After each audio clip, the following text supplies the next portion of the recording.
Hello friends, welcome to I universal Shammi channel. ఇవాళ పక్కా కొలతలతో బొంబాయి చట్నీ ఎలా ప్రిపేర్ చేసుకోవాలో చెప్పేస్తాను.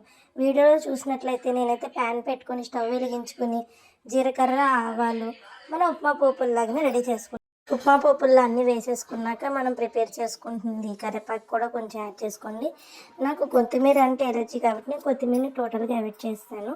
ఉల్లిపాయలు స్లైసెస్ కింద బిర్యానీ లాగా కట్ చేసి వేసుకున్నాను. ఇవన్నీ అయిపోయాక 2 గ్లాసెస్ వాటర్ వేసుకుని ఈ మిశ్రమం వేడయ్యేలోపు నేను శనగపిండిని ఉండలు లేకుండా శుభ్రంగా మంచిగా కలిపేసుకుంటున్నాను. పసుపు కూడా అప్పుడే వేసుకోవాలి, పోపుతో పాటే వేసుకోవాలి వాటర్ వేసుకున్నాక, లేదంటే వాసన వచ్చేస్తుంది అనమాట.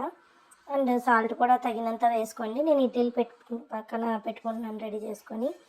టిఫిన్లోకి అయితే ఈ శనగపిండి కర్రీ ఇంట్లో చేసుకోండి. చాలా సింపుల్గా, ఎంతో టేస్టీగా, ఎంతో హెల్తీగా, ఎటువంటి టేస్టింగ్ సాల్ట్ లేకుండా మన ఇంట్లో తినేది చాలా హెల్తీగా ఉంటుందన్నమాట.